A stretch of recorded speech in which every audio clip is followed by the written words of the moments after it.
Assalamualaikum warahmatullahi wabarakatuh. Salam sejahtera bagi kita semua. Salam, Om Swastiastu, Namo Buddhaya, Salam Kebajikan. Saya Diki Wahyudi bersama dengan anggota kelompok yang beranggotakan Gali Rizky Alfarizki, Alvin Hidayat, dan M. Fatur Rahman yang ingin mempresentasikan materi tentang teori rasio keuangan. Presentasi kali ini diharapkan bisa memberikan teman-teman atau penonton terhadap pengetahuan dan pemahaman lebih dalam terkait teori rasio keuangan. Baik, saya Diki Wahyudi, bagian dari anggota kelompok yang akan membacakan materi tentang apa itu rasio keuangan.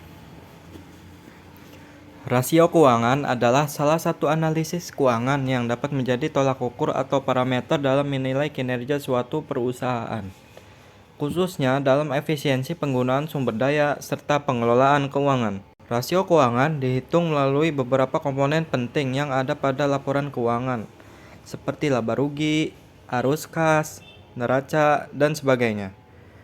Selain menjadi tolak ukur dalam menilai kinerja perusahaan atau bisnis, rasio keuangan yang disebut juga sebagai financial ratio sering kali digunakan sebagai data pendukung dalam pengambilan keputusan.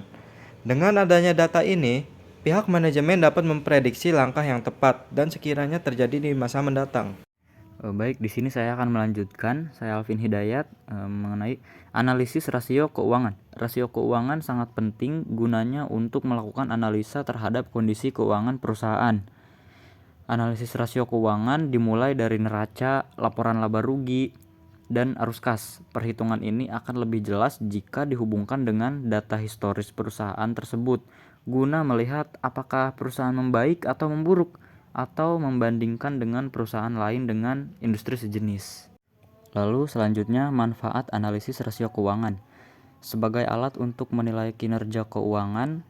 Yang kedua, sebagai rujukan bagi pihak manajemen untuk membuat perencanaan. Yang ketiga, sebagai alat untuk mengevaluasi kondisi suatu perusahaan dari perspektif keuangan. Yang keempat, membantu kreditor untuk memperkirakan potensi risiko yang akan dihadapi dikaitkan dengan adanya jaminan kelangsungan pembayaran bunga dan pengembalian pokok pinjaman. Dan yang terakhir, sebagai penilaian bagi stakeholder. Di sini ada keunggulan analisis rasio keuangan. Pertama, merupakan angka-angka atau ikhtisar statistik yang lebih mudah dibaca atau ditafsirkan. Kedua, merupakan pengganti yang lebih sederhana dari informasi yang disajikan laporan keuangan yang sangat rinci dan rumit. Ketiga, mengetahui posisi perusahaan di tengah industri lain. Keempat, sebagai bahan untuk mengisi model pengambilan keputusan dan model prediksi atau Z-score.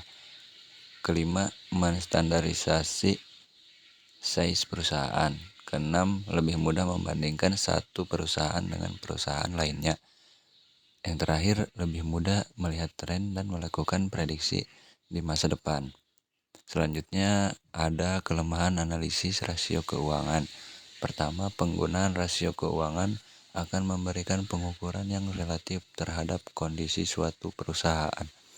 Kedua, analisis rasio keuangan hanya dapat dijadikan sebagai peringatan awal dan bukan kesimpulan akhir.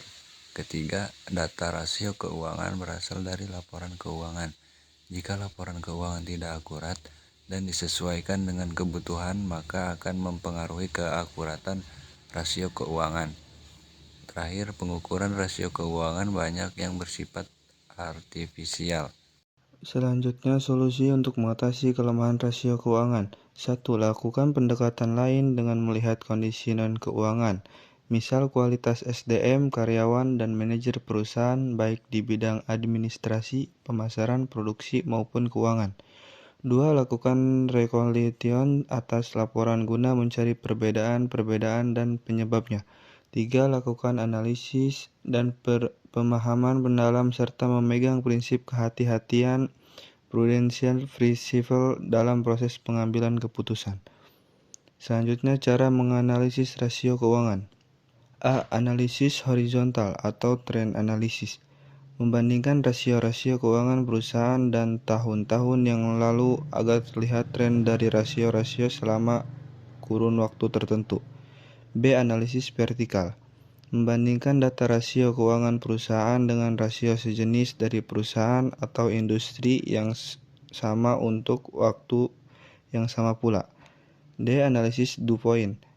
Model Dupoint memberikan analisis penyeluruhan tentang metrik utama yang memengaruhi laba equities atau return of equity (RIO) perusahaan.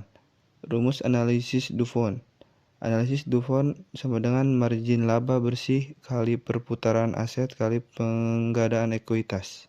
Jadi, materi yang dapat disimpulkan dari tema rasio keuangan tersebut dapat disimpulkan bahwa rasio keuangan adalah analisis yang penting untuk mengevaluasi kesehatan keuangan suatu perusahaan.